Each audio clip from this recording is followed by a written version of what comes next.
Have you ever been in a place where you're just so frustrated in your relationships? This could be with coworkers, friends, family, you have it. Bruce Tuckerman outlined 5 stages of relationship tension and how they can cycle through in order to effectively build cohesion, teamwork, or positive relationship. Let me break it down for you. Perhaps you found yourself stuck in constant turnover or having to deal with exchanging one relationship for another. That can be exhausting. That can also be very frustrating. Tuckerman developed this bell curve, so to speak, of relationship tension and how a person can flow in and out of conflict within a relationship. One of his first stages that he outlines is forming. Within this stage, a person can begin to outline what one another's role is, what a person is to serve in. People within the forming stage typically learn what some of the presenting challenges are and typically operate at a level of independence to whatever task they have at hand. Boundaries are also tested. Rules are being established. People learn where is the fine line in relationships. Are you familiar with that? The next stage is the storming stage. This is where the conflict begins to arise. People start to voice their opinions. People start to put in input in their 2 cents, maybe a whole dollar for all we know. It's the storming stage. There's a whole lot of tension because there's friction, there's conflict, there's too many hands in the pot. There's a real awareness of the problem and this is the stage where people voice their concern. And what that does is that tends to lower people's level of motivation, or if people don't tend to see change in this stage, levels of motivation decrease and a search for camaraderie happens. And if that doesn't happen, people can get stuck in this storming stage, and it makes for a very difficult time or a lack of desire for a person to want to stick around. Next up, we have the norming stage. This is where a person grows intolerant of another person or a group of people.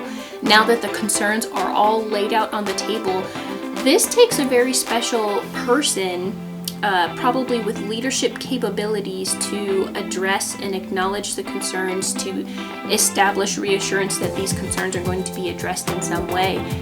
If that does not happen, we revert back to the storming stage and stay stuck there. This is what creates a very special place in the norming stage, which really allows a person to feel understood, to feel reassured.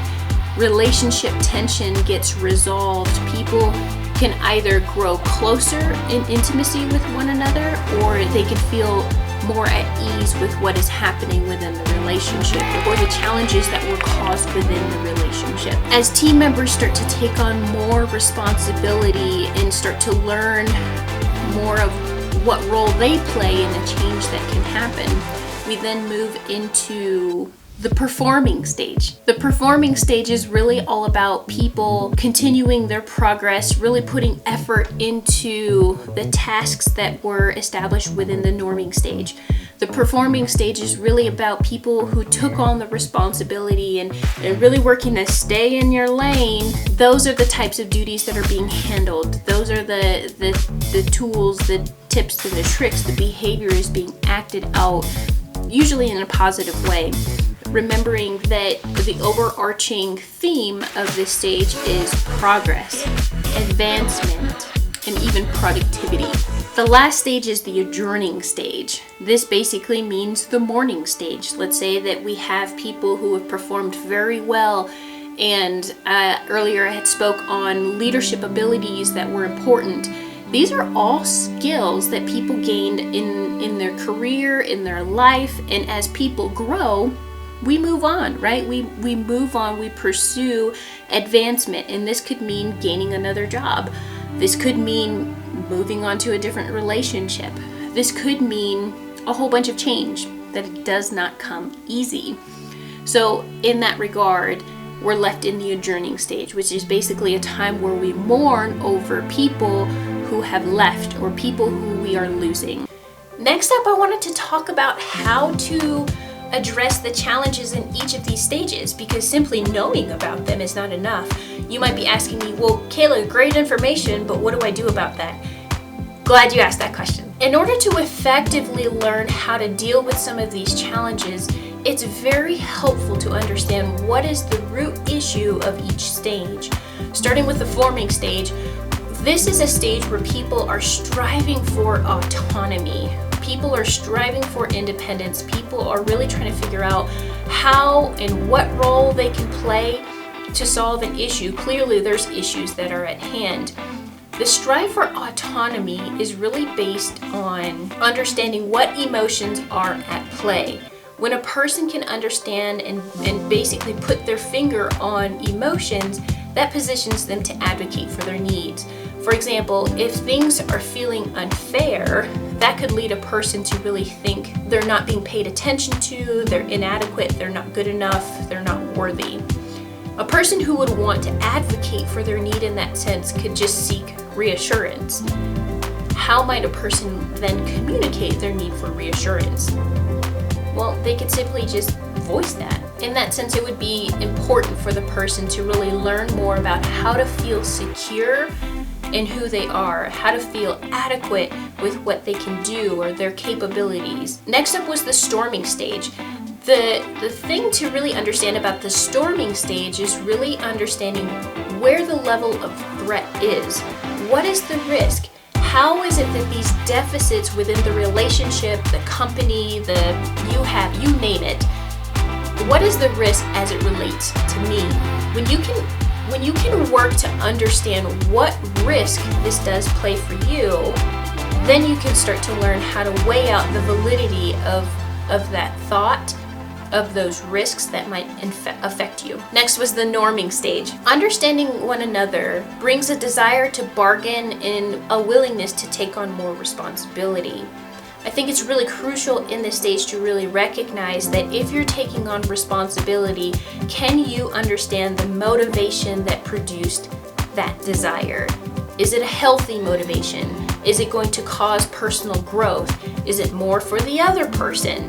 Understanding what motivates the level of willingness to take on more responsibility is going to be crucial.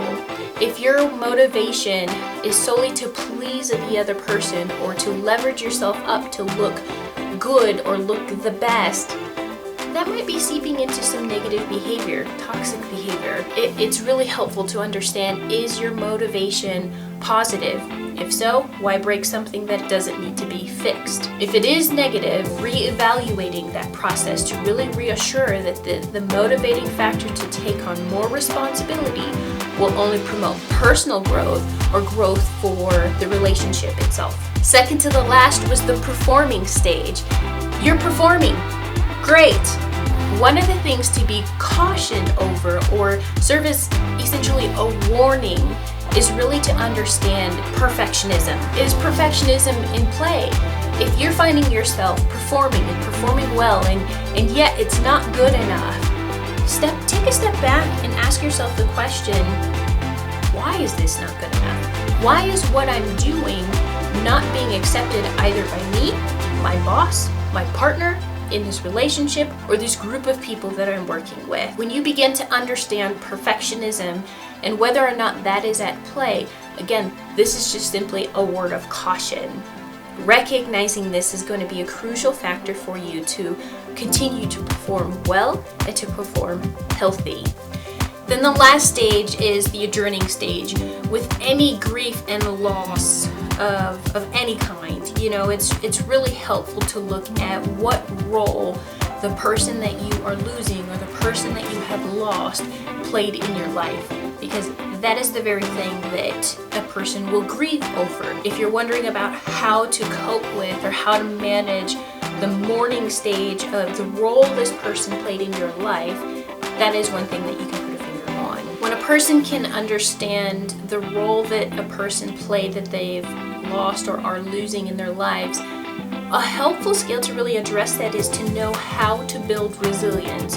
And one simple way to gauge that process is to really go back and look at what has worked in times past. In the past, what have you done to gain success through a difficult time. Being able to remember that simple success, or being able to remember maybe it wasn't so simple, the gravity that a person has been stretched to, or the capacity that a person has been stretched to and come back to, creates a level of experience, and from that experience produces confidence. When a person is able to understand their resilience, that person can better manage grief. Well, there you have it, everybody. I hope this lesson was helpful for you. I think that this is a big one. If you find yourself in relationship tension and not knowing how to navigate through it, I hope this video gave you some helpful tips. If this was helpful, leave a like, subscribe to this channel. If you have questions, or if there was anything that I said that was unclear, leave it in the comment section. Love to read that for you guys. Thanks for hanging out. We'll see you in the next one.